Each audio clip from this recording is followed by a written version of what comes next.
Silence silence light మోడ్లో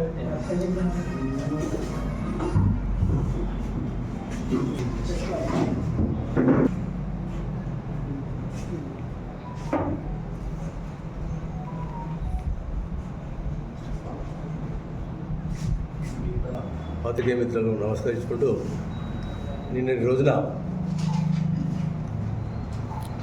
రాణి రుద్రమదేవి గారు కర్నూలులో ప్రెస్ మీట్లో మా పోరాటం ఫలితం వల్లనే 50 కోట్లు విడుదలైందని చెప్పడం జరిగింది. మా ఎంపీ గారు బండి సంజయ్ కృషి ఫలితమే అనుకుంటూ మాట్లాడడం జరిగింది. మరి బండి సంజయ్ గారు పద్మశాలిల గురించి ఎన్నిసార్లు సిరిసిల్లకు వచ్చిండు, ఎన్నిసార్లు వీళ్ళ యొక్క బకాయిలపైన చర్చించాడు, అంతకుముందు వీళ్ళ గురించి సాధక బాధకాలు ఏం ఆలోచించాడు 5 సంవత్సరాల లోపల అనేది ముందుగా ఆమెకు తెలుస్తో తెలియదో మరి ఆమె తెలుసుకోవాలి. మా యొక్క మంత్రివర్యులు దిప్పు గారు, మా ఇన్ఛార్జ్ మహేందర్ రెడ్డి గారు ఒక 3-4 పర్యాయాలు ముఖ్యమంత్రి గారితో, టెక్స్టైల్ శాఖ మంత్రితో, అలాగే డిప్యూటీ మంత్రి బట్టి విక్రమార్క గారితో కలిసి చర్చించి 50 కోట్లు రావడానికి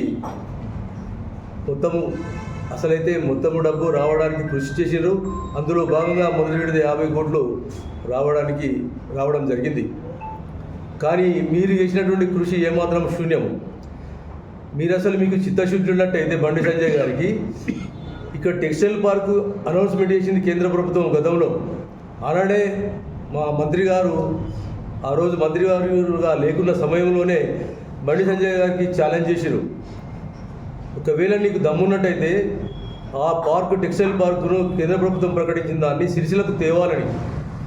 కానీ నువ్వు దాని గురించి ఏనాడు మాట్లాడలేదు, ఏనాడు పట్టించుకోలేదు. పైగా ఈరోజు మా యొక్క మంత్రివర్యుల కృషి ఫలితంగా, మా ఇన్ఛార్జ్ కృషి ఫలితంగా, మా విప్ కృషి ఫలితంగా వచ్చినటువంటి దాన్ని మీరు పేరు పెట్టుకుంటారు. ఏదైతే గడ్డి మీద కుక్క కూర్చుంటుందో గడ్డి తినకుండా ఆ పద్ధతిలో ఉంది అది. సరే మీరు ఆలోచించుకోవాలి, కేంద్రం నుంచి పద్మశాలీల గురించి, చేనేత గురించి ఎంత ఫండ్స్ ఏమైనా తెచ్చినవా? ఎస్డిఎఫ్ ఫండ్స్ ఏమైనా తెచ్చినవా? ఇంకా ఇన్సూరెన్స్ ఏమన్నా దాని గురించి ఆలోచించినవా? ముందు గమనించాలి. మీరు గమనించి మేము తెచ్చినామని గొప్పలు చెప్పుకోవడం కాదు, పని చేసి చూపెట్టాలి. కాబట్టి దయచేసి ఇలాంటి విమర్శలు ఇక ముందు చేయవద్దని చెప్పి కోరుతా ఉన్నాను మిమ్మల్ని. ఒకవేళ చేసినట్టయితే బాగుండదని కూడా చెప్తా ఉన్నాను. మన రాష్ట్ర ప్రభుత్వం ద్వారా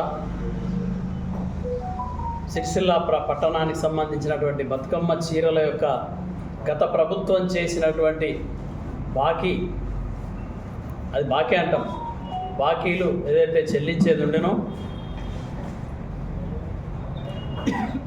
దాని విషయం లోపల ఒక్కసారి కూడా బండి సంజయ్ గారు రాష్ట్ర ప్రభుత్వాన్ని మీరు బకాయిలు పెట్టిపోయారు, మరి చెల్లించలేదు, మీ యొక్క మొండి వైఖరి, లేకుంటే మీ యొక్క నిరంకుశ వైఖరి, లేకుంటే మీ యొక్క మోసపూరితమైనటువంటి వైఖరి అనేటువంటి విషయాలను గత ప్రభుత్వాన్ని, గత ముఖ్యమంత్రి, గత జౌళి శాఖ మంత్రిని ఏనాడు విమర్శించకుండా కంటి తుడుపు చర్యగా సిరిసిల్లాకు వచ్చి ఏదో దీక్ష చేస్తాను, నేను నేతన్నల యొక్క బకాయిలు చెల్లించాలని చెప్పి, లేకుంటే పవర్ లూమ్స్ బంద్ ఉన్నాయని చెప్పి నేను దీక్ష చేస్తా అని చెప్పటం, దీక్ష చేస్తా అని చెప్పిన తర్వాత మళ్ళీ ఏదో కారణం చేస్తే దీక్షను వాయిదా వేసుకోవటం,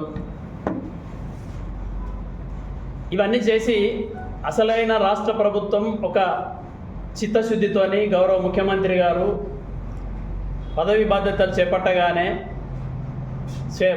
అసెంబ్లీలో శ్వేతపత్రాన్ని ఈ యొక్క రాష్ట్ర ముఖ్యమంత్రిగా ప్రజాపాలన చేపట్టినటువంటి గౌరవ ముఖ్యమంత్రి రేవంత్ రెడ్డి గారి నేతృత్వంలో ఉన్నటువంటి మంత్రివర్గం ఒక్కొక్కటిగా సమస్యలన్నీ కూడా పరిష్కరించుకుంటూ ప్రధానంగా నేత పరిశ్రమ మీద దృష్టి సారించి సిరిసిల్లాలో ఏదైతే బకాయి ఉండేనో, ఏదైతే పవర్ లూమ్స్ బకాయిలు రావాలి మాకు, ఎందుకంటే చెల్లింపులతో ఇబ్బంది అవుతుంది, ఆర్థికంగా నిలదొక్కోలేకపోతున్నామనేటువంటి ఇక్కడ ఆందోళన చేసినటువంటి యొక్క కార్మికుల ఆందోళన కంటే ముందే, ఆసాముల సంఘాల ఆందోళన కంటే ముందే, తర్వాత యజమానుల ఆందోళన కంటే ముందే ప్రభుత్వం స్పందించి చర్చించి అనేక మార్లు ఇక్కడ ఉన్నటువంటి వస్త్ర పరిశ్రమకు సంబంధించినటువంటి ఉత్పత్తిదారులు, ఆసాములు, మనం కార్మికులతో గౌరవ బీసీ సంక్షేమ మంత్రివర్యులు, గౌరవ మన వేములవాడ శాసనసభ్యులు విప్పు గారు, మన సిరిసిల్ల కాంగ్రెస్ పార్టీ ఇన్ఛార్జ్ మహేందర్ గారు, అందరితోనే అనేక మార్లు అధికారులతో కూర్చోబెట్టి చర్చించి గౌరవ ముఖ్యమంత్రి గారి దగ్గరికి, జౌళి శాఖ మంత్రి గారి దగ్గరికి, అందరి దగ్గరికి తీసుకెళ్ళి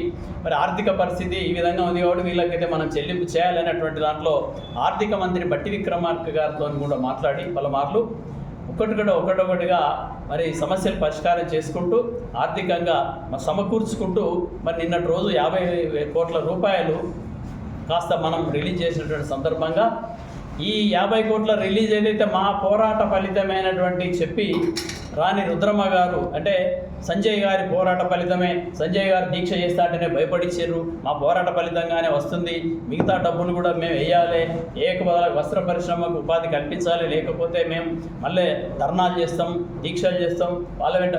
ఏనాడు కూడా మీరు ఒక సామెత ఉన్నది మన ఊళ్ళల్లో, పెట్టిపోయినోడు పేద విని చూసిండట.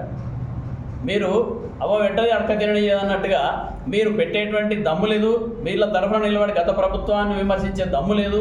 గత ప్రభుత్వ కాలంలోనే మరి ఎంపీ బండి సంజయ్ గారు ఉన్నారు, ఆ ప్రభుత్వ కాలంలోనే బండి సంజయ్ గారు ఎంపీగా ఉండి మరి గత ప్రభుత్వాన్ని ఎందుకు నిలదీయలేదు అని చెప్పి సందర్భంగా మేము అంతా ప్రశ్నిస్తూ ఉన్నాం. నిలదీసి మరి వీళ్ళ తరఫున వీళ్ళ పక్షాన, నేతన్నల పక్షాన మేము నిలబడుతున్నాం. మా బీజేపీ కానీ నేను పార్లమెంట్ సభ్యునిగా నిలబడుతున్నా, లేకుంటే వీళ్ళు ఇవ్వకపోతే నేను కేంద్ర ప్రభుత్వం నుంచి నిధులు తీసుకొచ్చి ఇస్తా అని చెప్పి ఎందుకు అనలేదు. అసలు ప్రభుత్వమే కేంద్రంలో ఉన్నటువంటి మోడీ బీజేపీ ప్రభుత్వమే నేతన్నలు తయారు చేసిన వస్త్రోత్పత్తి మీద అనేకమైనటువంటి జిఎస్టీలు, అనేకమైనటువంటి ఆంక్షలు విధించి, అనేకమైనటువంటి రుసుములు విధించి, అనేకమైనటువంటి అవరోధాలు సృష్టించినటువంటి కేంద్ర ప్రభుత్వం ఈ నేత పరిశ్రమ మీద ఇప్పుడు మొసలు కన్నీరు కారుస్తూ మేము నేతన్నలకు వెంబడి ఉంటాం, నేతన్నలు వెంట ఉంటాం, మేము వాళ్ళ సమస్యలు పరిష్కరిస్తాం. కేవలం మళ్ళీ పార్లమెంట్ ఎన్నికల లోపల స్వార్థపూరితమైనటువంటి వాళ్ళ అవసరం పూర్తి ఈరోజు నేతన్నల పేరు తీస్తారు, నేతన్నల వెంట ఉంటాం, వాళ్ళ కోసం ఉద్యమం చేస్తామంటారు తప్ప ఏమాత్రం ప్రేమతోని కాదు అని చెప్పి వాళ్ళ చర్యల వల్ల, వాళ్ళ చేష్టల వల్ల, వాళ్ళ గతం నుంచి ప్రవర్తించిన ప్రవర్తన వల్ల ఈరోజు మేము వాళ్ళ చెప్తా ఉన్నాం వాళ్ళకి.